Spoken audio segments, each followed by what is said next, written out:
This is Little India in Penang, Malaysia. It is a UNESCO World Heritage Site. Early settlers here in this interesting, vibrant Indian community started in the early 19th century. Laborers were brought in by the British during the British colonial era. Then in the 20th centuries, different part of Indian communities came here as merchants and traders. Now let me show you the real India.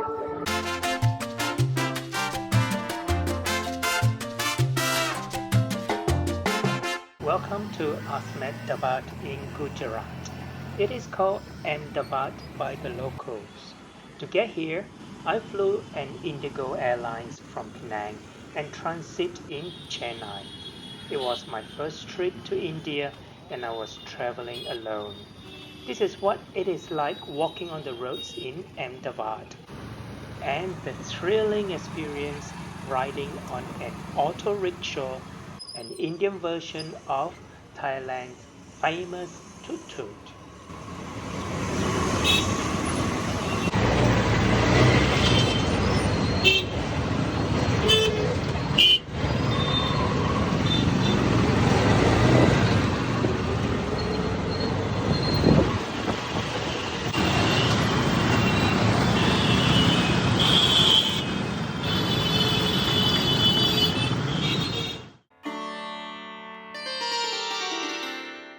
This is a very beautiful Hindu temple or mandir, but I don't think it is an old ancient temple building.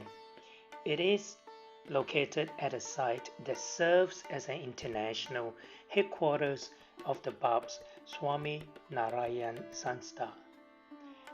Bab's operates through a network of mandirs or temples and centers around the world that serves as places of worship and community gathering.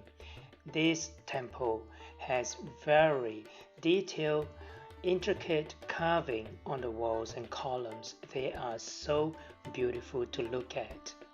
Unfortunately, inside the temple, I'm not able to take any photographs or videos, but it is a very peaceful site to visit and to sit and to watch them pray.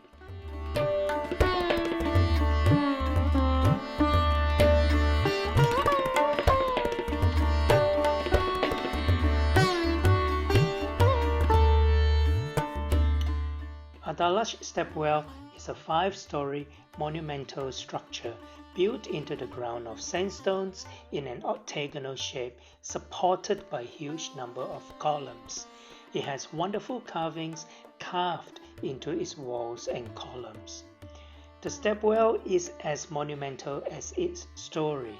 It began in 1498 when King Rana Veer Singh of a small kingdom Dandai Desh started the construction, but died in a battle with the Sultan of Gujarat, Mahmud Bagada, before he could finish it. The Sultan Mahmud was in love with the king's wife, Queen Rudabai, and wanted to marry her. She agreed on the condition that the Sultan completed the construction of the stepwell. After the stepwell was completed, Queen Rudabai asked a few saints to take baths in the water, making it a holy water and holy well. She then fell into the stepwell and died. As Sultan Mahmud did not want any replica of the stepwell, he ordered the execution of the 6 masons involved in its construction, whose tombs can be found on the ground near the stepwell. The experience of walking deep into an ancient stepwell is something I would never forget.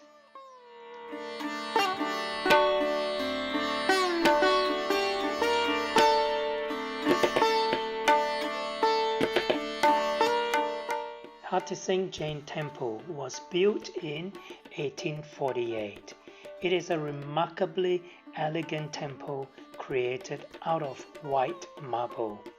There is so much details in the design and architecture of this temple. Once again, sadly, photography is not allowed inside the temple. Before I came to Ahmedabad, I've never heard of this religion, Jainism. Now I know. It is an ancient Indian religion centered on the principle of non-violence towards all living beings. Jains believe all living things have souls and practice strict vegetarian.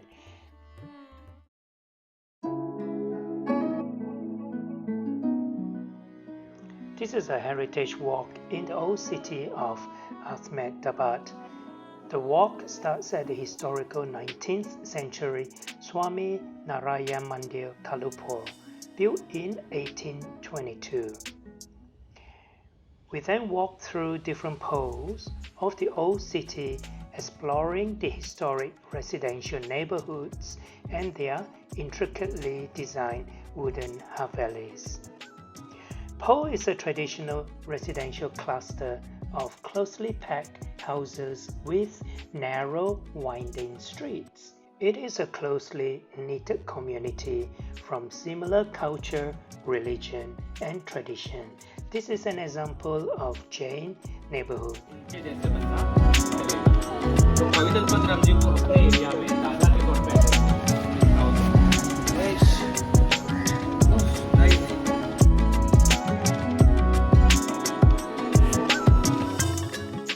Each pole has a central courtyard called chowk, used for community gatherings. Some has its own community mandir or temple, a well and rainwater harvesting system, and a bird feeder.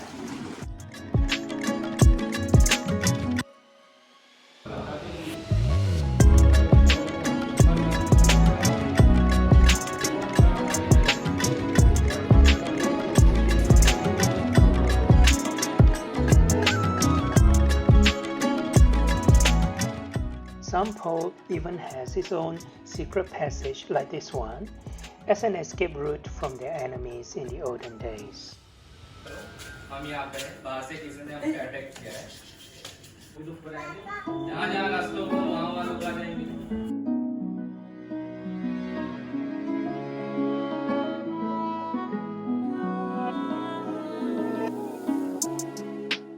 Our walk ended at a famous 15th century Jama Masjid, built in 1424 by Sultan Ahmad Shah.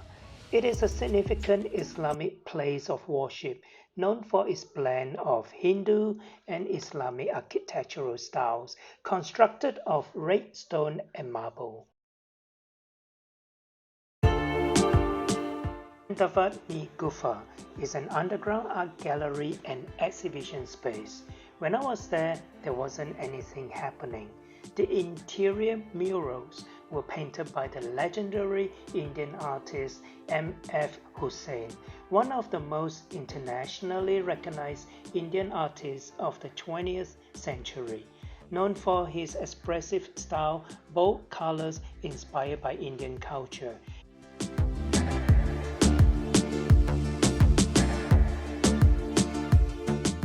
This is a historical memorial museum and gallery. It is an actual place where Gandhi spent the remaining of his life from 1917 to 1930. It's located next to Sabarmati riverbank, a place of reminder in history for generations as the heart of ideology that set India free through a non-violent way of protesting injustice against the British for independence and to better the lives of India's poorest classes.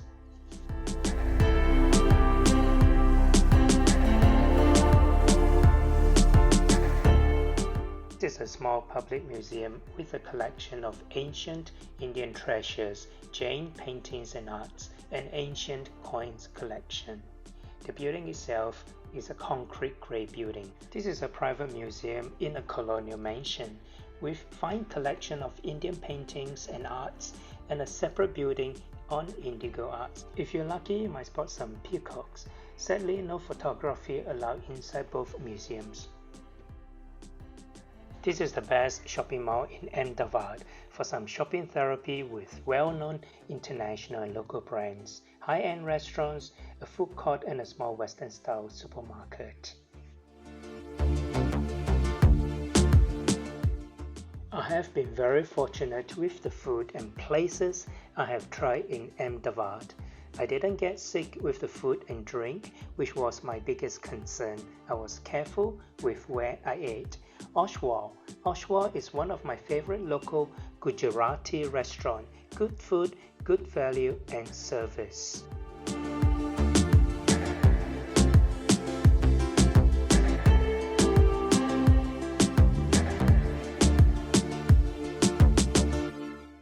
Treasure Trove is my favorite on this trip. High-end but not too expensive.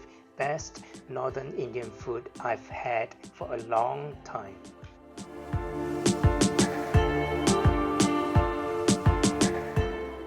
Crosta by PD2 is my favorite casual Italian cafe nearby the hotel I stayed. Freshly made and extremely tasty and cheap. Place is nice, quiet and friendly.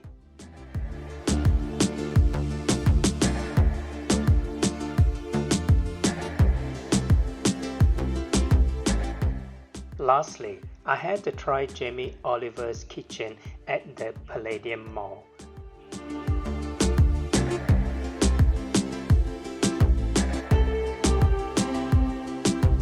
Leaving the best to the last is the venue Natarani. I was incredibly happy to experience a classical Indian dance performance at Natarani Amphitheatre on their opening night for their new season, in celebration of Natarani 31 years anniversary.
I hope you enjoyed this video. Remember to subscribe and share with your friends and family. My name is Victor Koo. Thanks for watching.